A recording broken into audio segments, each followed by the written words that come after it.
ಹರೇ ಶ್ರೀನಿವಾಸ. ಹರಿಕಥಾಮೃತ ಸಾರದ 26ನೇ ಸಂಧಿ ಅವರೋಹಣ ತಾರತಮ್ಯ ಸಂಧಿ. ಅದರಲ್ಲಿ ತಮಗೆ ಪ್ರಶ್ನೆಗಳನ್ನು ನಾನು ಕೇಳ್ತೀನಿ. ತಮ್ಮ ಹೆಸರನ್ನು ಜೋರಾಗಿ. ಗೀತಾ ಅಯೋಧ್ಯ. ಗೀತಾ ಅಯೋಧ್ಯ. ನೀವು ಅಯೋಧ್ಯದಲ್ಲಿ ಹುಟ್ಟಿದ್ರಾ? ಆದ್ರೆ ಅದು ಹೆಸರು ಅಥವಾ ನಿಮ್ಮ ಸರ್ನೇಮ ಏನಿದೆ? ಸರ್ನೇಮ್ ಬಂದಿದೆ. ರಾಮನ ಶ್ರೀರಾಮನ ಕೃಪೆ ನಿಮಗೆ ಸಂಪೂರ್ಣವಾಗಿದೆ ಅಂತ ನಿಮ್ಮ ಮನೆತನಕ್ಕೆ ಅಂದಂಗೆ ಆಯ್ತು. ಓಕೆ, ನಾವು ಪ್ರಶ್ನೆ ಕಾರ್ಯಕ್ರಮಕ್ಕೆ ಹೋಗೋಣ.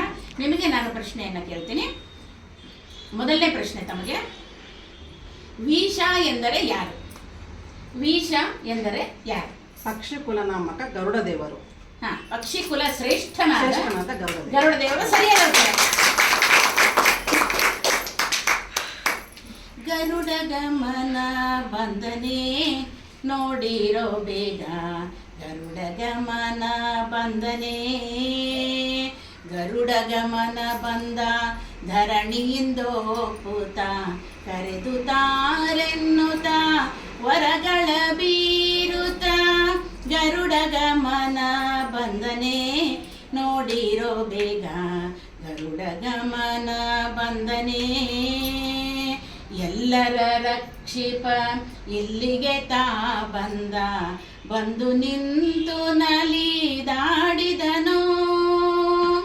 ರಥೋತ್ಸವ ಬರೋಣ. ಮತ್ತೆ ಇದು ರಸಪ್ರಶ್ನೆ ರಥೋತ್ಸವ ಕಾರ್ಯಕ್ರಮ. ರಥೋತ್ಸವ ಅಂತ ನಾವು ಇದನ್ನು ಒಂದು ಇಟ್ಕೊಂಡಿವಿ. ಯಾಕೆ ಅಂತ ಏನಾದ್ರು ನಿಮಗೆ ಹೇಗೆ ಅನಿಸುತ್ತೆ? ನಿಮಗೆ ಈ ರಥೋತ್ಸವ ಕಾರ್ಯಕ್ರಮ ಅಂತ ಯಾಕೆ ಅಂದಿರಬಹುದು ಅಂತ ಗೊತ್ತಿಲ್ಲ. ನಾನು ಹೇಳ್ಬಿಡ್ಲ? ಇದು ನಿಮ್ಮ ಪ್ರಶ್ನೆ ಇಲ್ಲ, ಇದು ಸುಮ್ಮನೆ ಹಾಗೇನೆ. ರಥೋತ್ಸವ ಅಂತಂದ್ರೆ ಈಗ ನೋಡ್ರಿ, ದೇವರ ದರ್ಶನಕ್ಕೆ ಅಂತ ನಾವು ಈಗ ಅಯೋಧ್ಯೆ ಅಂತ ಹೇಳಿದ್ರೆ, ನೀವು ದೇವ್ರ ದರ್ಶನ ರಾಮದೇವ್ರ ದರ್ಶನ ಆಗ್ಬೇಕು ಅಂದ್ರೆ ನಾವು ಅಯೋಧ್ಯೆಗೆ ಹೋಗ್ಬೇಕು ಅಲ್ವಾ? ಆಮೇಲೆ ದೇವ್ರ ದರ್ಶನ ಆಗ್ಬೇಕು ಅಂದ್ರೆ ನಾವು ದೇವಸ್ಥಾನಕ್ಕೆ ಹೋಗ್ಬೇಕು. ಆದರೆ ರಥೋತ್ಸವ ಬಂದಾಗ ನಿಮ್ಮ ಮನೆ ಮುಂದೆನೆ ಬರುತ್ತಲ್ವಾ? ಈಗ ನಿಮ್ಮ ಮನೆಯಲ್ಲೇ ನಾವು ಇದ್ದು ಈ ರಥೋತ್ಸವ ಕಾರ್ಯಕ್ರಮ ನಡೆಸ್ತಾ ಇದ್ದೀವಿ. ಎರಡನೇ ಪ್ರಶ್ನೆ ತಮಗೆ, ವನಜ ಮಿತ್ರನೆಂದರೆ ಯಾರು? ವನಜ ಮಿತ್ರನೆಂದರೆ ಯಾರು? ಮಿತ್ರ ನಾಮಕ ಸೂರ್ಯದೇವರು. ಮಿತ್ರ ನಾಮಕ ಸೂರ್ಯದೇವರು. ಸರಿಯಾದ ಉತ್ತರನ? ಸರಿಯಾದ ಉತ್ತರ. ವನಜ ಮಿತ್ರ ಎಂದರೆ ಮಿತ್ರ ನಾಮಕ ಸೂರ್ಯನು ಅಂತ ಹೇಳಿದ್ರು ಸರಿಯಾದ ಉತ್ತರ. ಇನ್ನು ಮೂರನೇ ಪ್ರಶ್ನೆಗೆ ಬರೋಣ. ಅದಕ್ಕಿಂತ ಮುಂಚೆ, ಮೂರನೇ ಪ್ರಶ್ನೆಗೆ ಬರೋಕ್ಕಿಂತ ಮುಂಚೆ, ತಾವು ಏನು ಮಾಡ್ಕೊಂಡಿದ್ದೀರಾ? ತಮ್ಮ ಒಂದು ಹವ್ಯಾಸಗಳಾಗಲಿ ಅಥವಾ ಏನಾದ್ರು ಒಂದು ಸಾಧನೆ ಆಗಲಿ ಏನು ತಮ್ಮದು ಅಂತ ಕೇಳ್ಬೋದಾ? ನಾನು ಹೌಸ್ ವೈಫು. ಒಂದು ಮನೇಲಿ ಏನಾದರೂ ನಿಟ್ಟಿಂಗು, ಏನಾದರೂ ಓದೋದು, ಒಂಚೂರು ಹೊಲಿಯೋದು, ಇಷ್ಟೆಲ್ಲ ಮಾಡ್ತಾ ಇರ್ತಾರೆ. ಒಟ್ಟಿನಲ್ಲಿ ಏನೋ ಒಂದು ಹವ್ಯಾಸಗಳು ಇರಬೇಕಲ್ವಾ? ಇದ್ರೆ ಒಳ್ಳೆಯದು. ಅಂದರೆ ಟೈಮ್ ಪಾಸು ಆಗುತ್ತೆ, ಜೊತೆಗೆ ಏನಂತಂದರೆ ಒಳ್ಳೆ ಕಾಲಕ್ಷೇಪ ಆಗುತ್ತೆ. ಇನ್ನು ಮುಂದಿನ ಪ್ರಶ್ನೆಗೆ ಹೋಗೋಣ. ಎಷ್ಟು ಮನುಗಳಿದ್ದಾರೆ? ಮನುಗಳು ಎಷ್ಟು ಇದ್ದಾರೆ?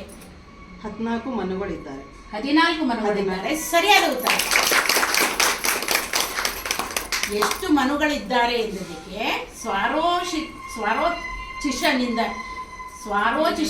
ಹಿಡಿದು 14 ಮನುಗಳಿದ್ದಾರೆ. ಸರಿಯಾದ ಉತ್ತರ.